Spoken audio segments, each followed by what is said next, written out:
noches y bienvenidos a Ocurre Ahora. Cerramos la semana y a esta hora iniciamos el programa comentándoles que son las 7:30 de la noche y que tanto el hermano de la presidenta Dina Boluarte, el señor Nicanor Boluarte, como su abogado Mateo Castañeda se encuentran detenidos en la sede de la DIVIAC.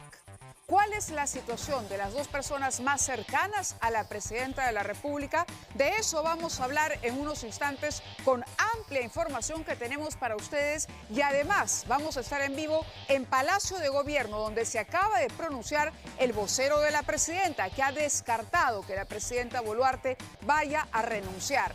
¿Por qué se ha detenido a Nicanor Boluarte? ¿Por qué se ha detenido al abogado Mateo Castañeda?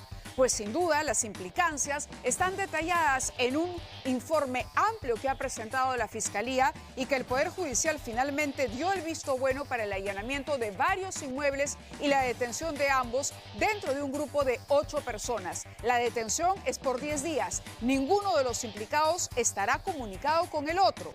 ¿De qué se trata? De que hayan integrado o sean parte de una organización criminal.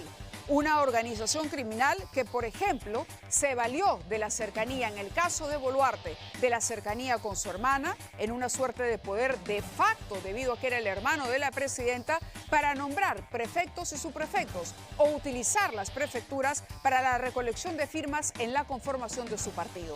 Y por el lado del abogado, la cosa todavía es más complicada, porque se atribuye al abogado de la presidenta, Dina Boluarte, el haber ofrecido a nombre de la mandataria ascensos a altos mandos de la policía. ¿A cambio de qué? A cambio de que encarpetaran investigaciones en contra del hermano de la presidenta. Vamos a entender todo este rompecabezas, pero nos vamos a ir rápidamente a esta hora de la noche. Me dicen, ¿tenemos una gráfica? ¿Tenemos la gráfica? ¿O vamos a la pantalla gigante? ¿Correcto? Vamos a la pantalla gigante para mostrarles a ustedes cuál es el organigrama de esta organización criminal. Si me permiten avanzar, porque el día de hoy es un programa especial. Tenemos aquí, el caso ha sido conocido por la Fiscalía o ha sido bautizado, si me ayudan con las luces por aquí para no estar en contraluz, como los Waikis en la sombra. Y ustedes pueden ver aquí, en el lugar principal, al señor Nicanor Boluarte Segarra. Más allá, al lado de la izquierda, un signo de interrogación. Es decir, ¿de dónde proviene ese poder de Nicanor Boluarte para, a través de todas estas personas involucradas, haber interferido directamente no solamente en la recolección de firmas a través de las prefecturas para la organización del partido que él pretende iniciar, sino además para designar a personajes en puestos clave, gente en el aparato del Estado que tenía a su administración o bajo su administración presupuestos importantes para administrar dineros del Estado. El tema es sumamente grave y vamos a conocer reacciones porque ya hay congresistas que se han pronunciado al respecto también. Incluso la congresista Sigrid Bazán ha emplazado al ministro del Interior y le ha pedido la renuncia. ¿Por qué? Porque el día de ayer, apenas horas antes de que esto ocurriera, conocimos que se desactivaba este equipo de la policía que hoy por hoy participó en la detención de Nicanor Boluarte. Vamos en vivo ahora hasta la DIVIAC. Ya llegó el abogado y el hermano de la presidenta y desde ahí nos informa nuestra compañera Leila Suárez con lo último para conocer quiénes se han presentado y cuál es la situación de ambos imputados a esta hora de la noche. Adelante, Leila.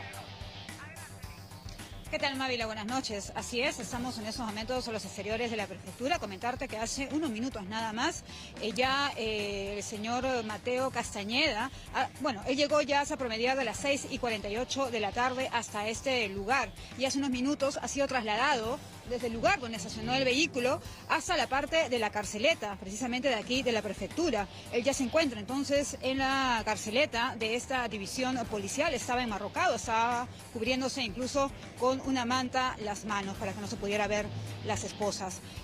Mateo Castañeda, como tú bien has indicado, Mávila, está siendo pues investigado por pertenecer a esta organización criminal denominada los Waikis en la sombra. Él se encuentra ya en este lugar. También más temprano llegó hasta aquí Víctor Torres, quien sería el operador político de Nicanor Boluarte. También se presume que Nicanor Boluarte estaría aquí, Mávila. ¿Por qué presume? Porque aún no se ha visto imágenes de él, en todo caso, que haya ingresado, al menos por esta puerta principal de la Avenida España, pero se presume que ya estaría también en el interior. Entonces, esas tres personas dentro de la prefectura que en horas antes han realizado diferentes diligencias, como pasar médico legista, también estuvieron en la de PINC realizando algunas gestiones para luego pasar ya a la prefectura. Es lo que han podido suceder hasta este momento. Sí, Mávila, te escucho. ¿Tenemos conocimiento de que el señor Nicanor Boluarte haya designado ya a un abogado? ¿El abogado se ha personado? Creo que esto ya se conocía, que él tiene un abogado que lo está patrocinando en este caso, pero ¿has visto que haya llegado a la DIVIAC?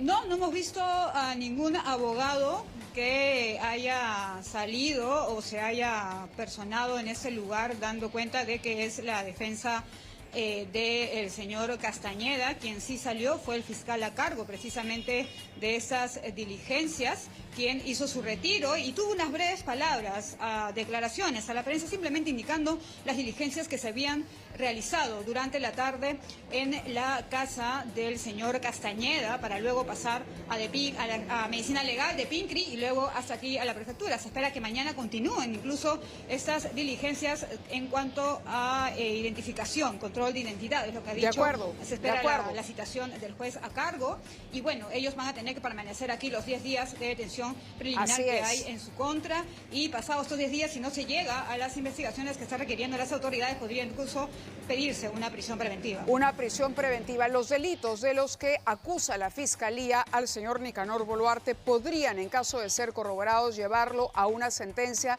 de más de 30 años de prisión. Pero para conocer exactamente cuál es la historia y cuáles son las razones que yo resumía brevemente al inicio del programa, hemos preparado una nota. Igor Malca ha sido el encargado precisamente de reconstruir esta larga historia con todos los casos que se le atribuyen, las acciones que se le atribuyen al hermano de la presidenta Dina Boluarte, quien entendemos se encuentra a esta hora reunida con el gabinete en Palacio de Gobierno. Vamos con el reportaje.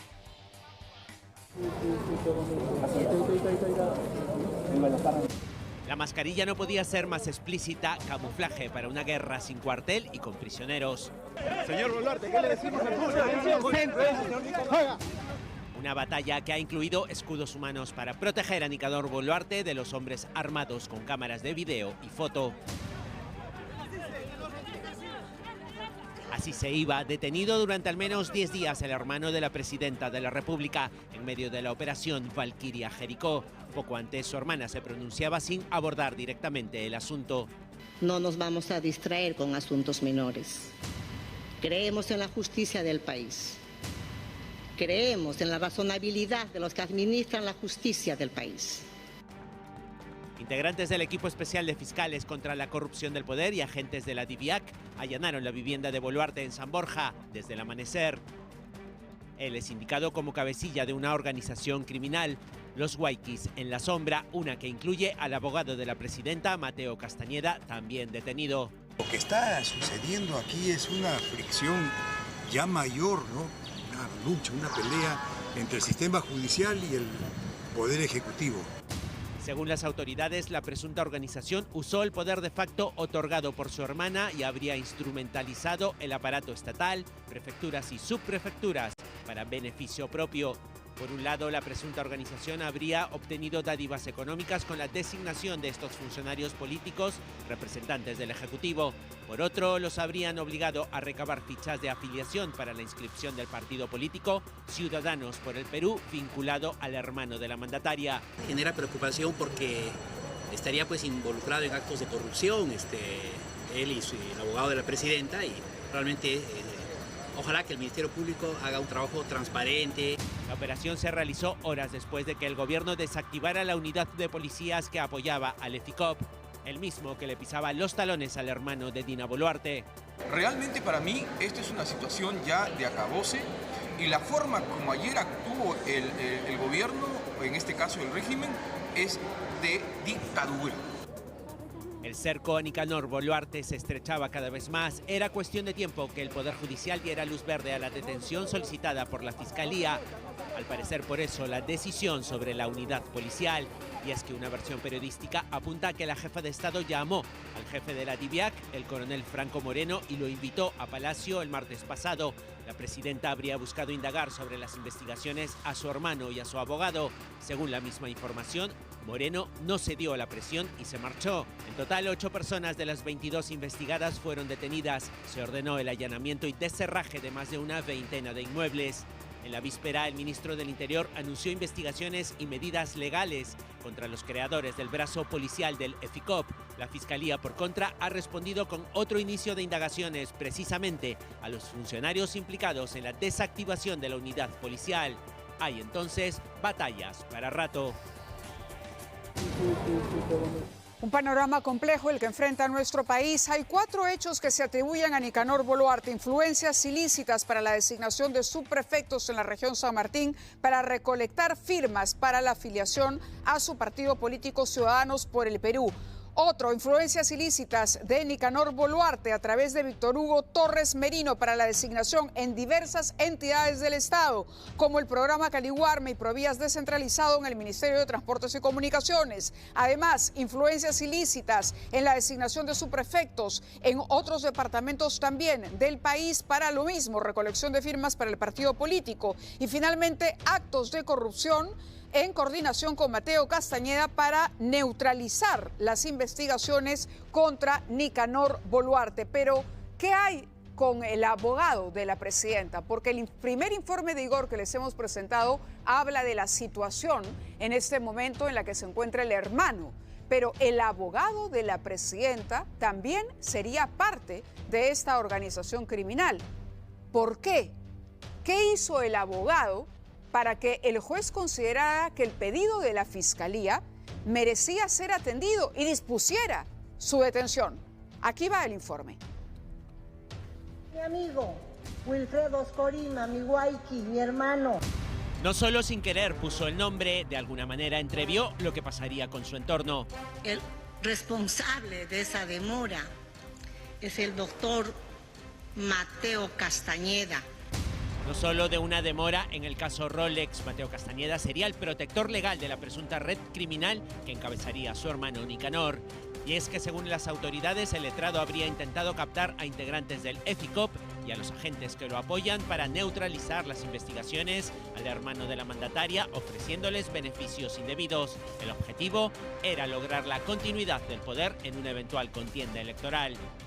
Mateo ha sido el jefe del Coordinador Nacional de Crimen Organizado en la Fiscalía. Él sabe lo que es una organización y que ahora lo detengan a mí me llama la atención y realmente me preocupa.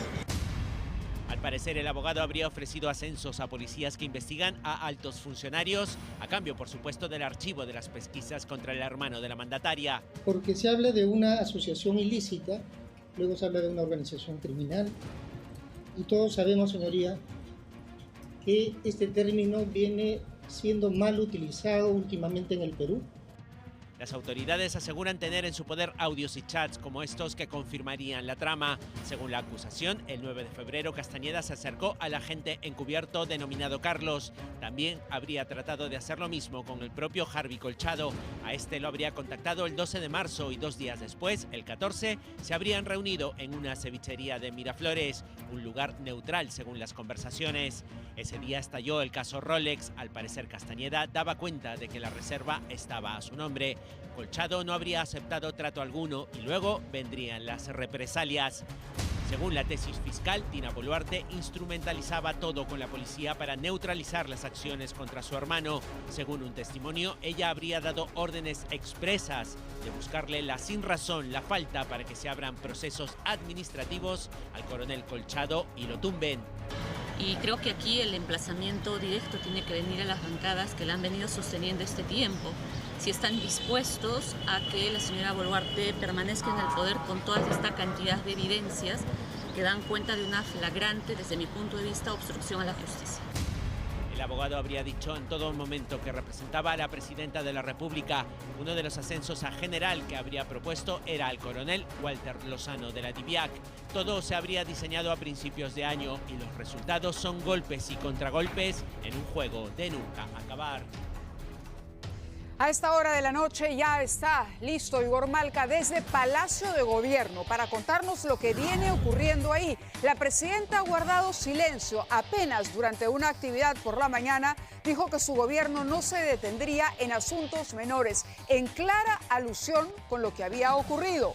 El fiscal de la Nación, sin embargo, en un comunicado posterior, habló y defendió el fuero de la Fiscalía y el Ministerio Público para las investigaciones en curso. Pero ¿qué está pasando en este momento en el centro de poder de nuestro país, en Palacio de Gobierno? Igor Malca tiene la información. Adelante, Igor. Hola, Mávila, ¿qué tal? Muy buenas noches. Bueno, pues aquí Dina Boluarte no se ha pronunciado, como viene ocurriendo desde hace unos días, ha dejado todo en manos de este vocero, Freddy Hinojosa, cuyo, por cierto, cuya función está todavía en cuestión, ¿no? Porque en teoría su cargo pues no establece que de alguna forma como integrante o jefe del gabinete técnico de Palacio no establece que haga pronunciamientos políticos. De hecho, no lo hizo tampoco esta noche, en que ha dado un pronunciamiento sobre las actividades de Dina Boluarte y después ha respondido algunas preguntas de la prensa. Lo más resaltante ante un cuestionamiento de los colegas es que Dina Boluarte no piensa renunciar por todo este entramado. Eso es lo que ha señalado Freddy Hinojosa, entre otras cosas, porque se le ha preguntado, por ejemplo, y lo mencionábamos en el tema de lo que hacía Mateo Castañeda en esta presunta organización criminal. Bueno, pues en esta reunión que habrían tenido también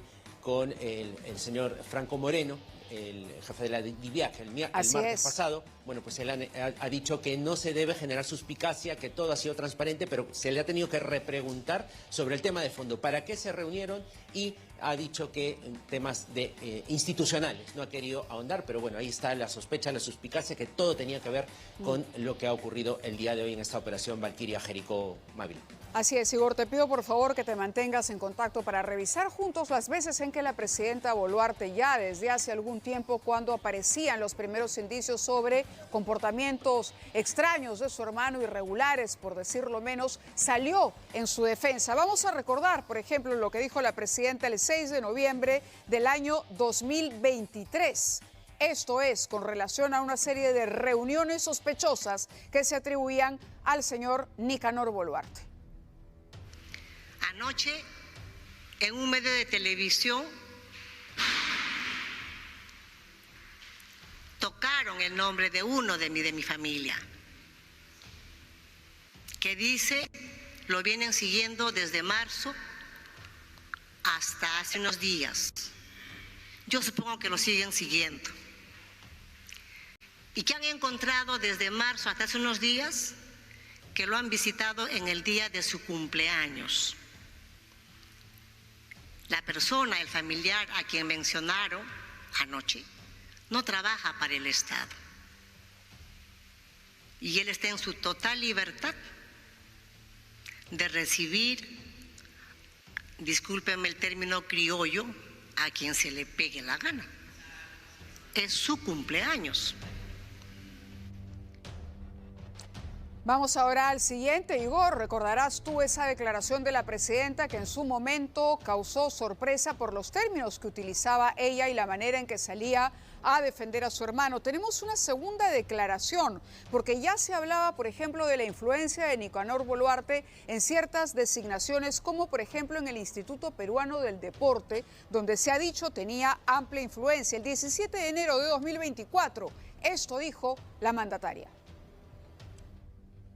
Yo más bien diría a América Televisión y a Cuarto Poder que muestren las pruebas sobre la difamación que están programáticamente hablando sobre mi hermano. Bueno, pero hay testimonios que señalan que ha estado de alguna forma presionando a subprefectos, Jesús Martín. Sería bueno que también pidan la declaración de los otros subprefectos, no de los 4 que han presentado allí tendenciosamente.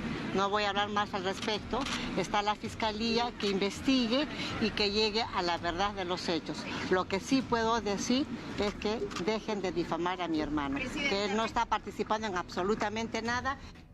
Pero una vez más, el 6 de marzo de 2024, y han sido más, pero estamos destacando estas 3, la presidenta volvió a defender a su hermano. Ella en ese momento estaba acompañada por el gobernador de La Libertad, de quien ha dicho además es su amigo, el señor César Acuña, y se refirió en estos términos. Creo que aquellas personas, algunos medios de comunicación, se han quedado con el cliché de gobiernos anteriores, que siempre intervenían hermanas, hermanos, sobrinos, suegras, cuñados, pues a toda la población y a ellos en particular, a los que dicen, algunos congresistas, que de un costadito el hermano de la presidenta, que se ponga un costadito, que ya no meta sus narices. O sea, yo les digo, pero principalmente al país. Mi hermano no está en el gobierno, en consecuencia no va a dar ningún costadito ni acá ni allá porque no está en el gobierno. Así es, estos son los bytes que hemos recuperado del archivo. Igor, ¿alguna información reciente en Palacio de Gobierno? ¿Sabes quiénes se encuentran al interior? ¿Algún ministro se encuentra con la presidenta? De momento no es una información, no ha trascendido, Mávila, pero lo cierto es que esto no acaba hoy, seguramente en los próximos días habrá más novedades. Este es un tema de quién gana de puesta de mano, ¿no? Porque hay golpes y contragolpes. Ayer veíamos lo del EFICOP, incluso anunciando medidas contra los creadores de esta unidad policial que apoyaba al EFICOP, y hoy pues la respuesta del Ministerio Público esta mañana apoyando y diciendo pues por parte del fiscal de la Nación que se restituya a esta unidad policial. Y después de conocido toda esta operación Valquiria Jericó, hace unos minutos pues se ha anunciado ya que Dina Boluarte es una de las que se ha dispuesto el inicio de diligencias preliminares contra la presidenta de la República en su actuación de presidenta como presunta instigadora, y contra Walter Ortiz Acosta también como ministro del Interior, pues que depende de esta unidad policial. Así que complicada situación, Mávila. De acuerdo, sí, complicada, Igor. Nosotros nos mantenemos en contacto. Muchísimas gracias por la información desde Palacio de Gobierno, que continuaremos monitoreando sin duda. Pero vamos a ver algunas reacciones. Igor hacía mención al comunicado de la Fiscalía que en efecto le pedía al gobierno la reposición. Pero ¿qué ha dicho, por ejemplo, la congresista Patricia Chirinos? Aquí no hay coincidencias, ha dicho Patricia Chirinos. La desactivación del equipo especial de la policía que apoya a la EFICOP, que es el equipo de fiscales que investiga la corrupción en el poder, y la posterior detención del hermano de la presidenta tienen una preocupante conexión. Si la mandataria no deslinda contundentemente de esta aparente corrupción sistemática de su hermano, el país se le vendrá encima. Necesitamos claridad para evitar el caos. Más reacciones a esta hora de la noche. El doctor César Nakazaki también se ha pronunciado. El abogado penalista ha dicho: la desactivación anoche del equipo especial de la policía, horas antes nada más de la detención del hermano de la presidenta, es prueba de un intento desesperado por dificultar la ejecución de medidas cautelares y sin duda una revancha o represalia. El ministro del Interior debe asumir responsabilidad política y legal. Una reacción más tenemos finalmente para compartir con ustedes. Está con nosotros la abogada penalista también, Romy Chan, aquí para comentar, porque teníamos también el on del fiscal, pero quizá durante la conversación lo podamos poner al aire. Doctora Chan, muy buenas noches. Muchísimas gracias por estar con nosotros. ¿Cuán complicada es la situación de la presidenta en este momento? Bueno, a ver, el problema con la presidenta es que el abogado que ella y su hermano comparten, que es el doctor Mateo Castañeda, aparentemente habría ofrecido cargos, ascensos a personal policial que obviamente dependían de la presidenta. Entonces, eso ya genera una conexión directa entre el Poder Ejecutivo y por supuesto todo el poder que eso implica y estos ofrecimientos. Y si eso es así, entonces definitivamente la presidenta también habría sido parte de estos actos irregulares o ilícitos. ¿Qué necesita un juez para disponer la detención? Porque hay quienes dicen aquí que hay una politización y una persecución que además le hace daño a la estabilidad democrática. Pero un juez puede gratuitamente, en base a indicios menores, disponer que se detenga a 2 personas en un grupo de 8, además, pero destacamos estas 2 más notorias, durante 10 días de manera preliminar, pero que además disponga que no haya comunicación entre ellos y que se levante información como el secreto de las comunicaciones o también información financiera. No, definitivamente acá no es un tema de politización, ¿no? Para que proceda una detención preliminar tienen que haber ciertos presupuestos que se cumplen en este caso al parecer. Por ejemplo. Por ejemplo, indicios claros y contundentes de que pueden haber delitos. Y aquí ya se ha hecho público, y esto viene desde hace mucho tiempo atrás, nombramiento de prefectos, visitas que habría recibido el hermano de la señora Boluarte, nombramientos o intervenciones en provías, y al parecer, por lo que se ha difundido, aunque todavía no conocemos el contenido, existen audios que demostrarían que en efecto el abogado intentó comprar de alguna manera a personal policial. Y esos son elementos contundentes que motivan, obviamente, una detención preliminar. Además de posible entorpecimiento de la investigación, obstaculización de la obtención de pruebas. Porque aquí también, como muy bien lo has indicado, se han dispuesto también allanamientos, se han dispuesto también recojo de información, incautación, y todo eso es muy complicado cuando la persona está en libertad. Entonces, eso es lo que motiva la detención de 10 días. Y si luego de estos 10 días la Fiscalía no logra demostrar o corroborar su hipótesis de trabajo, entonces no va a proceder una prisión preventiva.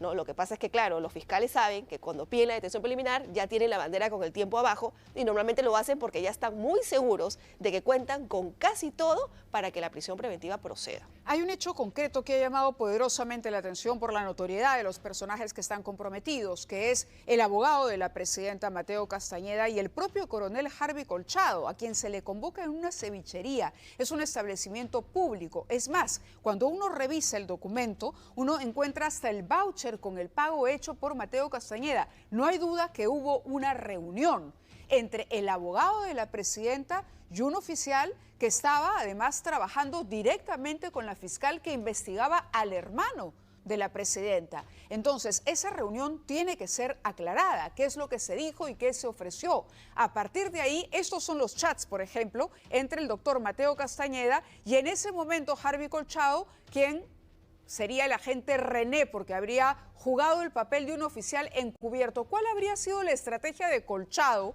para finalmente llevar a Mateo Castañeda a la situación en la que él ofrezca este tipo de ascensos y, entre otras cosas, a cambio de conocer la información que involucraba al hermano de la presidenta? Un agente encubierto lo que busca es obtener información y medir o atrapar a la persona en el delito, ¿no? Y esto, por supuesto, lo hace con reporte y conocimiento de la Fiscalía. No es que actúe solo, hay un respaldo detrás. Entonces, al citarlo, probablemente lo que ha querido saber es para qué quería reunirse con él. Y en ese contexto, y por eso se habla de estos famosos audios o videos que, bueno, no hemos podido todavía conocer, ¿no? Aparentemente él le ofrece estas ventajas. Y el acto de corrupción es eso, es ofrecerle a un funcionario público algún tipo de beneficio o ventaja, un ascenso, por ejemplo, a cambio de algo que no tiene por qué hacer, porque es contrario a sus funciones, como es filtrar la información o dar la información relevante al caso que le permita construir una estrategia de defensa que pueda archivar el caso o la investigación en trámite. Y eso es ya no solamente, Mávila, es un tema de tráfico de influencias, eso también es un tema de corrupción de funcionarios.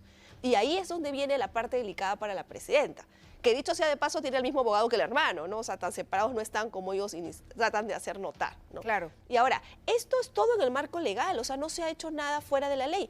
Estas son las herramientas que el código establece. El código permite el uso del agente encubierto. Es muy común en los casos en los que se puede atrapar a la persona. La presidenta tiene un blindaje constitucional. Claro. ¿Eso la protege de qué? Pero ¿de qué no? Por ejemplo, se le puede investigar a la presidenta, para recordarlo. Sí. ¿Ha ocurrido con Castillo también?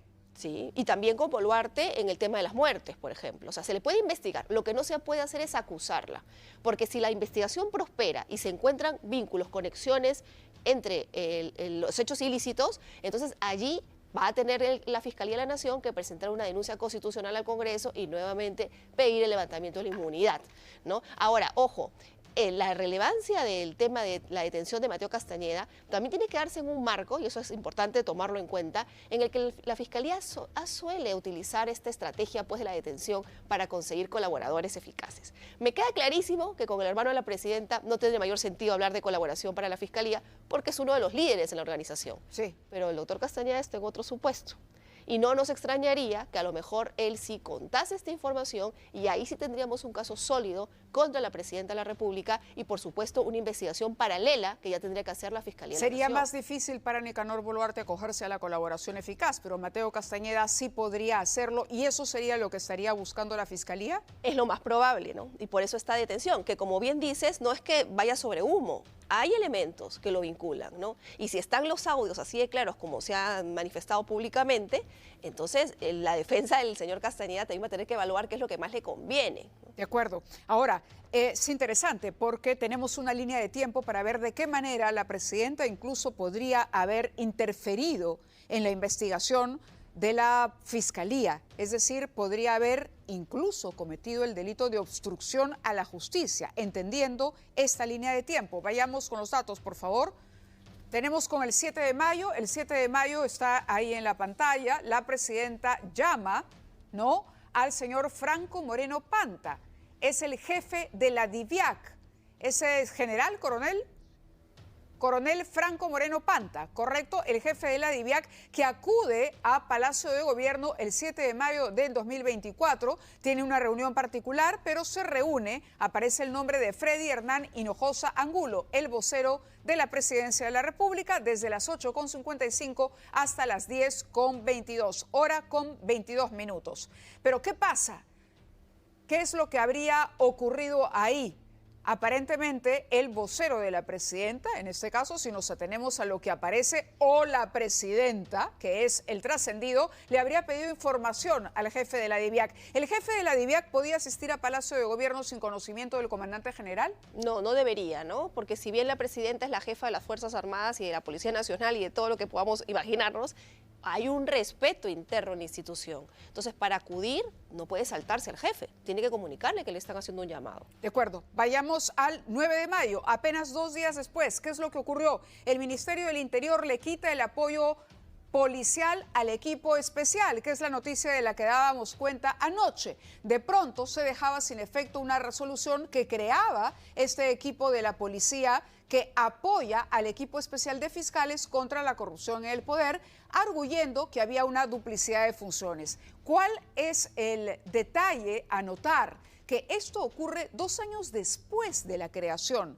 de ese equipo de la policía. Es decir, si había una duplicidad de funciones y un problema de una irregularidad o incluso una ilegalidad, porque además se dijo que se investigaría a quienes crearon a este equipo, entre ellos Mariano González, principal, en tanto ministro del Interior durante el gobierno de Castillo. ¿Por qué no se hizo esto antes? ¿Por qué se hace horas antes de que, oh casualidad, hoy se allanara y se detuviera al hermano de la presidenta? Seguimos con la línea del tiempo, 10 de mayo, ¿qué pasó el día de hoy? Justamente a horas de lo ocurrido ayer, se presenta ya la detención preliminar contra Nicanor Boluarte. Es evidente que la Fiscalía ya había hecho esta solicitud y estaba en manos del juez decidir, sí, Fiscalía, te doy la razón, hay mérito para detenerlo, o no, Fiscalía, tu expediente está flojo y no hay mérito para estas detenciones. ¿En cuánto tiempo puede decidir un juez tomar una decisión? ¿Con cuánto tiempo de anticipación tiene que llegar esa información de la Fiscalía para entender si esto calza o no con la decisión que tomó la presidenta el día de ayer de desarticular el equipo?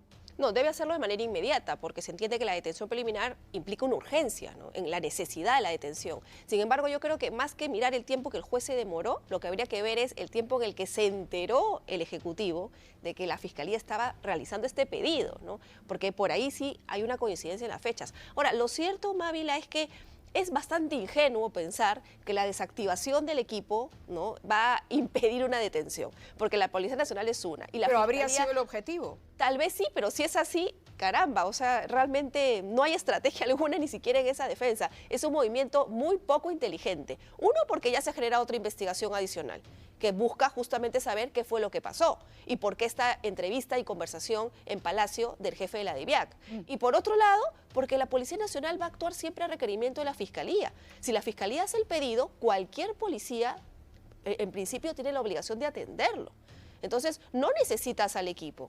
Y caramba, nosotros tenemos un montón de policías muy buenos, correctos y muy eficientes que podrían reconstruir una nueva fuerza que pueda dar apoyo al Ministerio Público para estos casos de altos funcionarios, ¿no? Sí. Entonces, es bastante iluso pensar que con la desactivación se iba a frenar la detención. Claro, no quiero que nos quede el tiempo sin reiterar la información que ya destacaba Igor sobre la comunicación, el comunicado del Ministerio Público muy temprano, porque el fiscal ha sido bastante claro.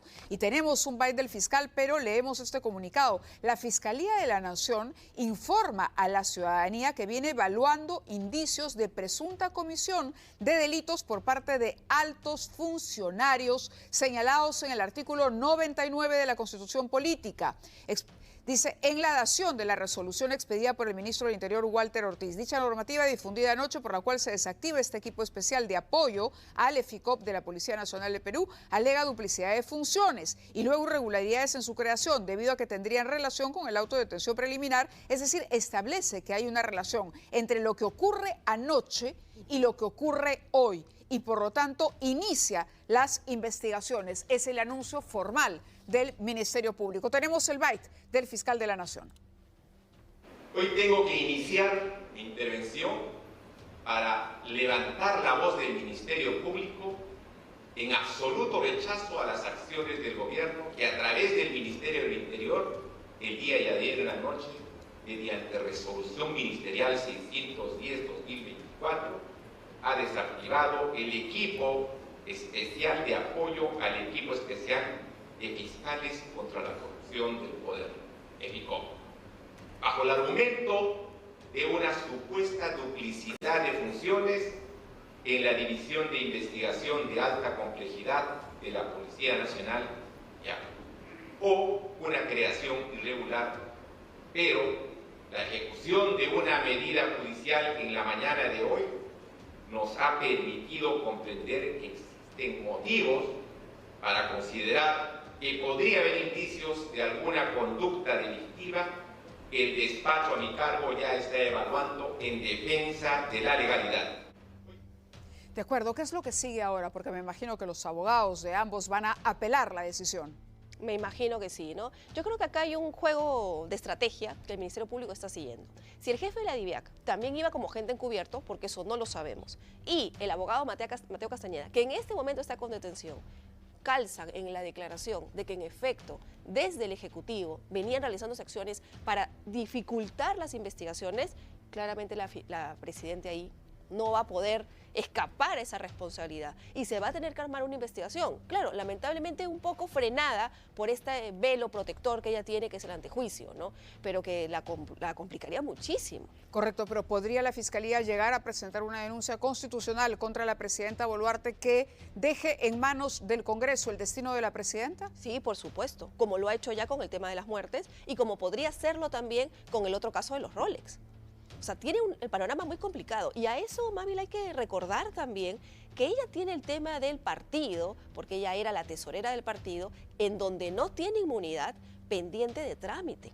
Y ese trámite sí podría implicar medidas de restricción en su contra. Ahí ella no tiene ningún tipo de beneficio, ¿no? Eso también podría reactivarse. O sea, realmente su situación es muy complicada. Yo lo que veo es que cuando ella deje de ser presidenta, va a tener muchos frentes que afrontar y no me sorprendería que al día siguiente de dejar el mandato presidencial tenga una serie de pedidos de detención preliminar en su contra. De acuerdo. Doctora Romichan, muchísimas gracias por haber estado con nosotros para aclararnos la situación, sobre todo de la mandataria, porque más allá del resto de los involucrados, lo que nos preocupa es sobre todo la estabilidad. ¿Qué es lo que va a pasar en los próximos días si la presidenta se ve envuelta en un escándalo de esta magnitud o en una investigación o una denuncia que lleve al Congreso a tener que tomar una nueva decisión con relación a otro presidente comprometido en serios casos de corrupción, en problemas legales que nos obligan nuevamente a repensar en qué es lo que ocurre con nuestro país o a generarnos una incertidumbre de la que ya creíamos estarnos recuperando. Muchas gracias a Romichan por haber estado con nosotros. Muy bien, vamos ahora al informe especial de nuestro reportero Edgar Aguilar, porque el día de ayer comentábamos con ustedes también los resultados del informe de INEI que hablaba de pobreza, de cómo se incrementó la pobreza en nuestro país, pero también de cómo creció la inseguridad.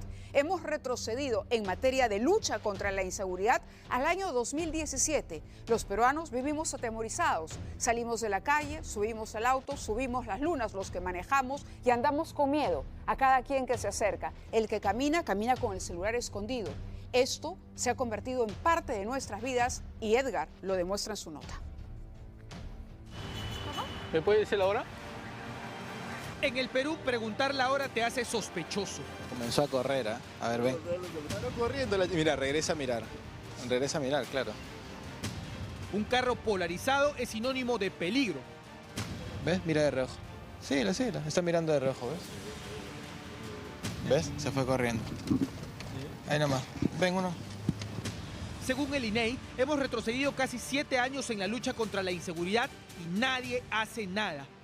Hay conductas que los peruanos hemos normalizado para proteger nuestra seguridad. Por ejemplo, cuando nos subimos a un taxi tenemos que estar pendientes de que el conductor no suba a la luna si nosotros no queremos, que no ponga los pestillos, que no cambie de ruta. Así que el día de hoy vamos a vivir esa experiencia. 2 jóvenes mujeres han subido a un auto donde simulamos ser pasajeros. No se conocen, pero subieron juntas, así que se sienten más seguras hasta que escuchan lo que digo. Amigo, una consulta. ¿Por qué has puesto seguros, ah? Es por seguridad, amigo. ¿La luna no puede bajar o no? En un par de minutos, ya alertada, Brenda imagina los peores escenarios.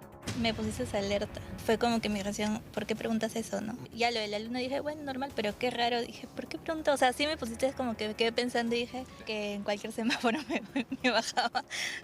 En el 2021, el 18.2% de los peruanos fue víctima de la delincuencia. En el 2023, el porcentaje aumentó a 27.1%.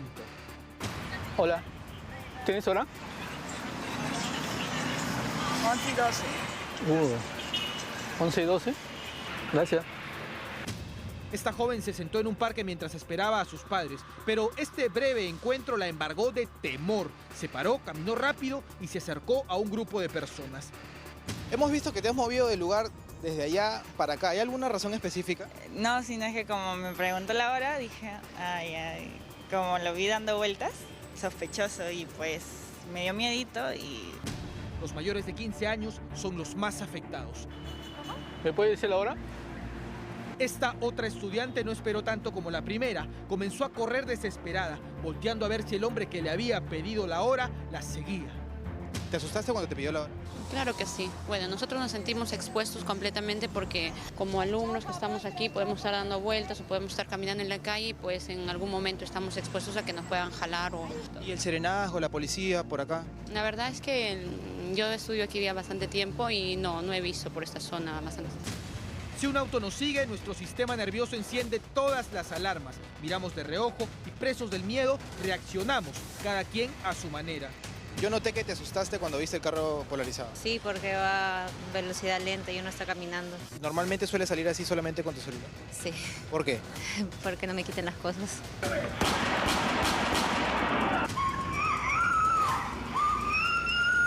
En su momento, la inseguridad ciudadana estaba circunscrita a la ratería menor. Luego de eso, dijeron, esto está fácil. Entonces, ¿a qué hemos llegado? Al raqueteo actual. Los datos recopilados por el INEI en el informe Perú Evolución de la Pobreza Monetaria 2014-2023 explican por qué ahora hasta preferimos salir de casa sin cosas de valor. Traigo mi guardapolvo, mi cartuchera donde están mis lapiceros. ¿Cosas para tu estudio? Claro. ¿Por qué prefieres no llevar cosas de valor en la mochila? Me podrían robar. Vengo en el Metropolitano y es mucha gente. Vamos en retroceso, en una autopista llamada seguridad y directo a chocar con una crisis social sin control. Y 50 días internado en un centro juvenil deberá pasar un escolar, atención, que extorsionaba y amenazaba de muerte a su propio compañero y quien ante el temor le pagó varios miles de soles. Vamos con la nota. Logró amasar más de 7.000 soles haciéndole vivir a su víctima la peor de las pesadillas. Pero no se trata de un vil delincuente, sino de un escolar de 15 años que venía extorsionando a otro alumno de su mismo colegio de solo 12. Era un estudiante de un plantel en Chanchamayo que iniciaba así sus pininos en el mundo delincuencial.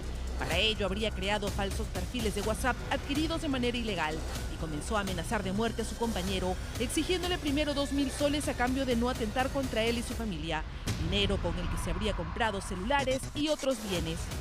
Al ver que el asustado menor pagó el dinero, el escolar extorsionador subió el monto llegando a los 40.000 soles.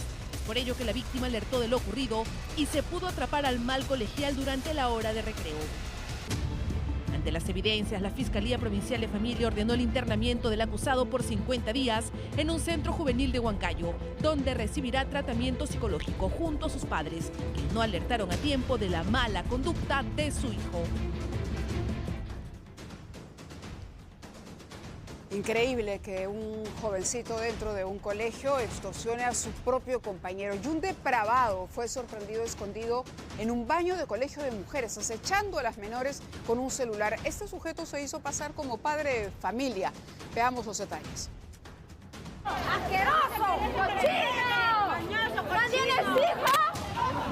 Fue encontrado escondido dentro del baño de mujeres de un colegio para dar rienda suelta a sus bajos instintos. Hay un pervertido dentro del baño del colegio de Elmira del Pando.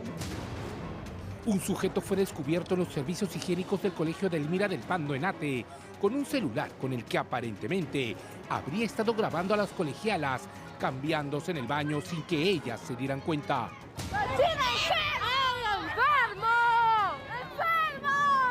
Ingresó una persona haciéndose pasar por padre de familia, pero felizmente los hojas alerta de los padres de familia comunicaron a nuestra central, porque ellos tienen el número permanentemente. Fue personal de Serenazgo del distrito junto a la Policía Nacional quienes entraron al baño a detener a Carlos Marcelo González Gutiérrez, un sujeto que entró al colegio con engaños fingiendo ser un padre de familia asistente a la actuación del Día de la Madre y que no supo cómo explicar su presencia en los servicios higiénicos de las niñas. Le indicó a la policía puede que él estaba con sueño, se echó a descansar, tonterías, excusas que no tienen ningún valor. Al salir del baño, madres de familia enfurecidas le gritaron y hasta lo golpearon.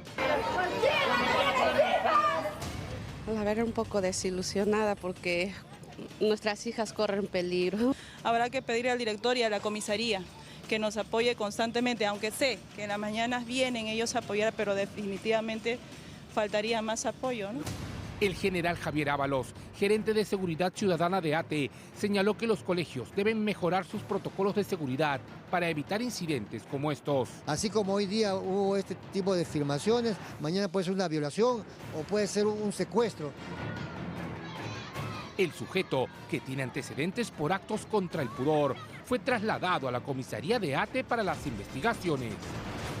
Les contamos también que un bus sin control se empotró contra un paradero y arrolló a varias personas que de milagro sobrevivieron.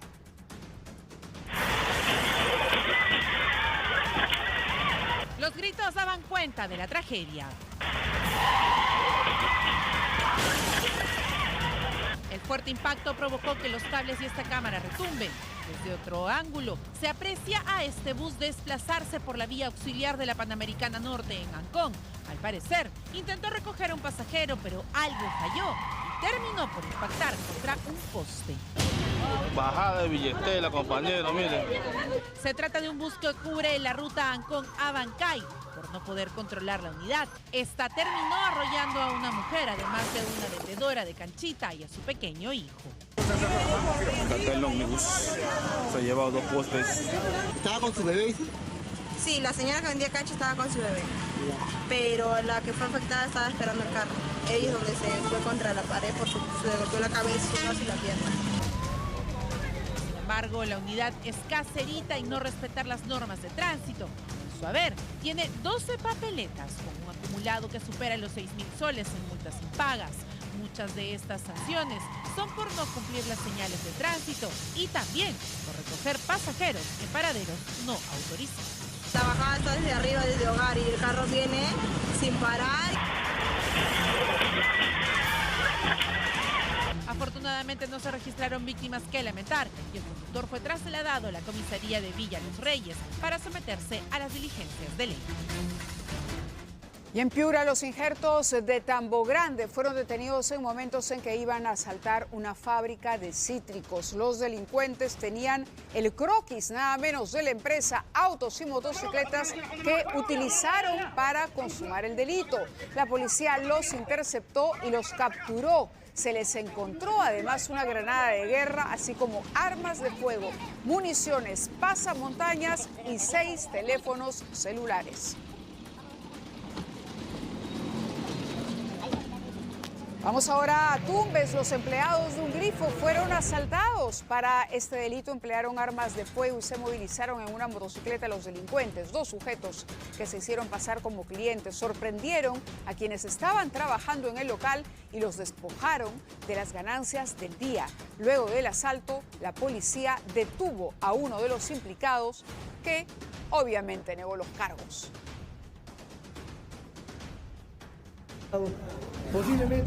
Tenemos también información en Huánuco. Una combi llena de pasajeros colisionó contra un vehículo tipo Torito, dejando como saldo un muerto y varios heridos. Al parecer a este vehículo se le habrían vaciado los frenos y, bueno, iba a toda velocidad. En la esquina choca violentamente contra el motocar y como consecuencia de este accidente, la cobradora de la combi, una señora de 60 años, pierde la vida en el instante.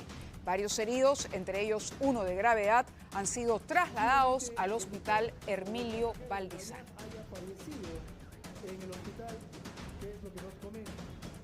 Y nuevamente se pone sobre el debate la importancia de atender la salud mental. Un padre que sufre de esquizofrenia acabó con la vida de su propio hijo. Un drama tremendo que viene a continuación.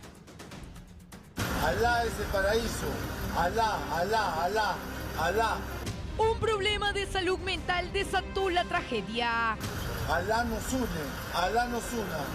Es un paciente esquizofrénico de 50 años que apuñaló a su propio hijo mientras dormía en esta vivienda del Jirón Arístides del Carpio en el Cercado de Lima. Trascendió que el hombre al parecer olvidó tomar su medicación, por lo que con un cuchillo de cocina atacó a su primogénito de 31 años.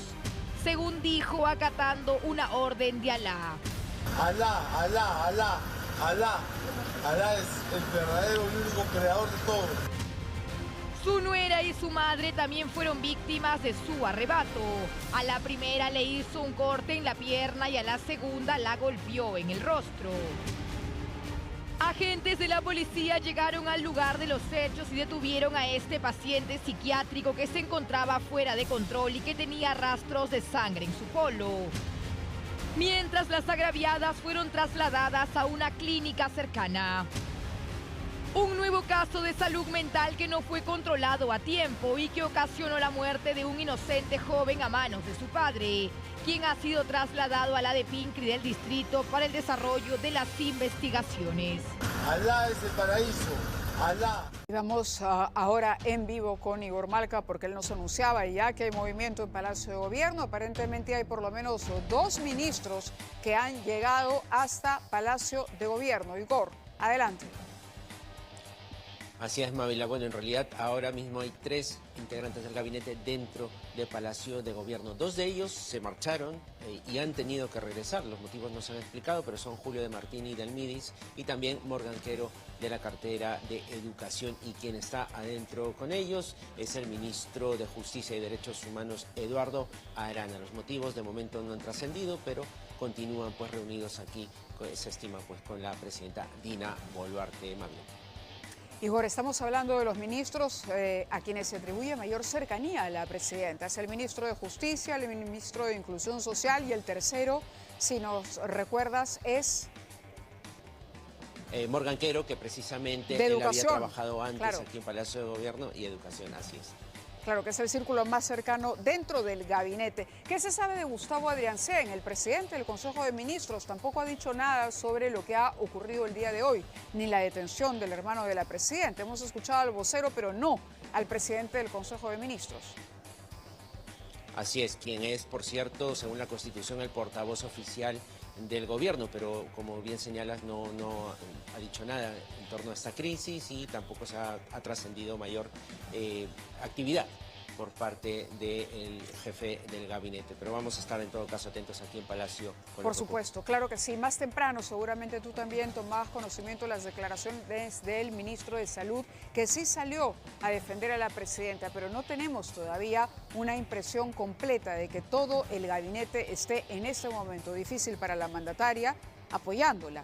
Podríamos tener sorpresas. No se han pronunciado los ministros a través de sus redes sociales tampoco, más allá de esta declaración de salud. En este momento la presidenta no ha convocado a un Consejo de Ministros completo. Son 3 ministros allegados a ella los que están a esta hora de la noche en Palacio de Gobierno, un viernes a las 8:30. Justicia, Inclusión Social y Educación.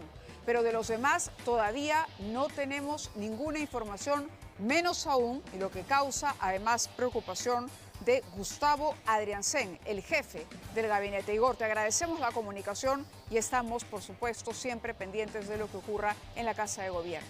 Muchas gracias, buenas noches. Muy bien, Manuel. Muy bien, vamos con otro informe especial que hemos preparado para ustedes porque se encienden nuevamente las alarmas. Aumentan muertes por el dengue en Lima. Así es, cuando creíamos que esto ya era una página que habíamos volteado, hay más de 50.000 personas que se han contagiado únicamente en la capital. Cuidado. Aunque a simple vista parece inofensivo, la picadura de este mosquito sigue cobrando más vidas. Sí, yo me he asustado porque sé que hay bastante muertos con esa enfermedad, ¿no? Que es una enfermedad muy peligrosa y eso es preocupante para uno. La epidemia del dengue avanza y ha llegado al corazón de la capital. Según el MINSA, Surco es el segundo distrito con mayor letalidad de dengue en Lima, con 472 casos positivos y 2 fallecidos. Un porcentaje, un 4 a 6%, van a ser dengue con signos de alarma. Pueden tener dolor abdominal, náuseas y vómitos frecuentes, sangrados por alguna parte del cuerpo. Luego pasamos a un 2 o un 4% que pasa a un dengue grave. Son justamente las personas que pueden fallecer. Las muertes por dengue se disparan y ya van 40 fallecidos en Lima, una de las capitales de Sudamérica que vive la peor epidemia de los últimos años de la enfermedad, con más de 50.000 casos positivos. A mí me dio dengue. De mí fue demasiado fuerte la fiebre, el dolor de huesos, dolor de cabeza intenso. Comencé a enroncharme lo que es el cuerpo todito, color sangre. Karina Caro es una de las más de 5.600 personas que se han contagiado de dengue en Comas, el distrito que tiene el mayor número de muertes en la capital. Hemos llegado al asentamiento humano Las Lomas de Cuernavaca en Comas. Debido a que aquí no hay agua potable, los vecinos tienen que almacenar el agua en tinas, baldes, bidones que muchas veces terminan convirtiéndose en criadero del mosquito del dengue. El dengue no perdona. Se ha enfermado mi esposa, mi hija y mis nietas que en estos momentos están enfermos. Por el dengue se le sacaron la prueba y están salidos con dengue. Mi esposo hasta primero 15 días estaba mal. ¿Con dengue? Con dengue. Botaba sangre por la nariz, le agarró fiebre. La preocupación e impotencia ha llevado a que muchas vecinas hagan su propio mosquitero con telas. ¿Usted misma se hizo su mosquitero, señora? Sí, yo misma me hice mi mosquitero. Por el zancudo, más que todo como no viene el apoyo. El segundo distrito con mayor contagio de dengue es San Juan del Lurigancho, con 5.149 casos. Le sigue Villa María del Triunfo, Independencia, Ate y San Martín de Porres.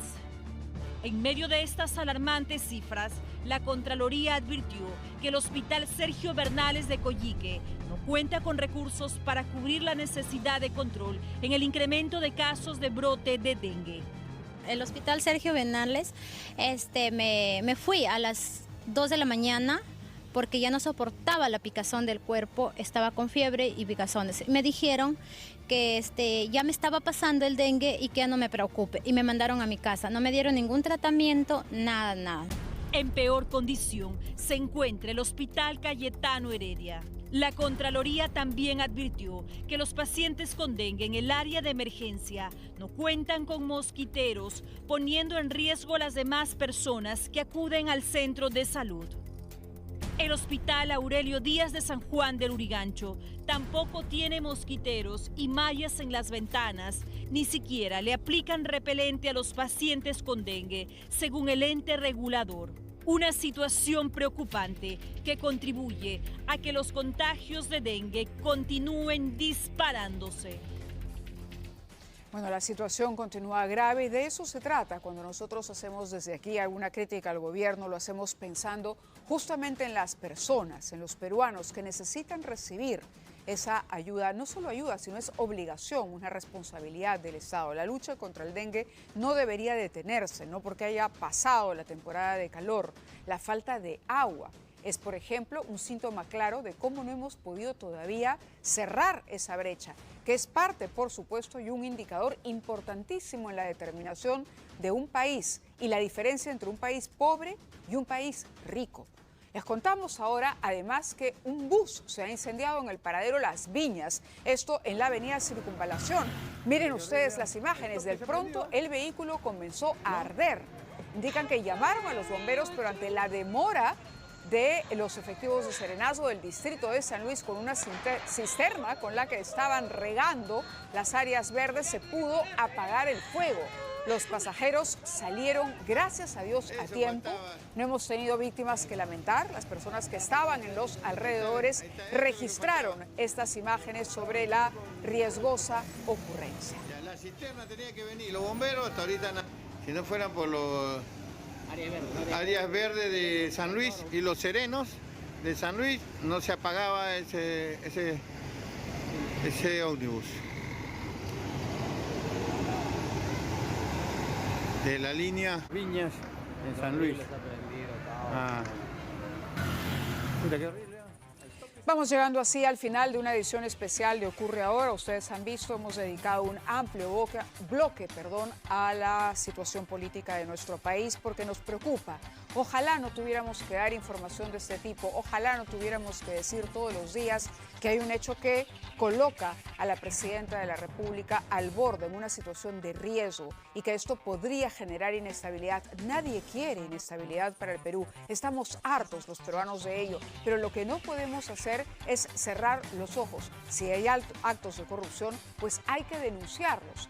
Y tendrán las autoridades que rendir cuentas también a la justicia. En eso consiste la democracia, en la libertad de opinión y en la división de los poderes, en respetar dónde termina el derecho de uno y dónde comienza el derecho del otro. Y eso es lo que deseamos para nuestro país. Vamos a seguir muy atentos a la situación del hermano y del abogado de la presidenta Boluarte. No es una situación definitivamente fácil y vendrán seguramente más revelaciones y más reacciones también. A pesar de esto, que tengan ustedes un feliz Día de la Madre, sobre todo a todas las mujeres peruanas y a las madres que luchan cada día por sacar adelante a sus hogares. Nos despedimos y regresamos el lunes a las 7:30.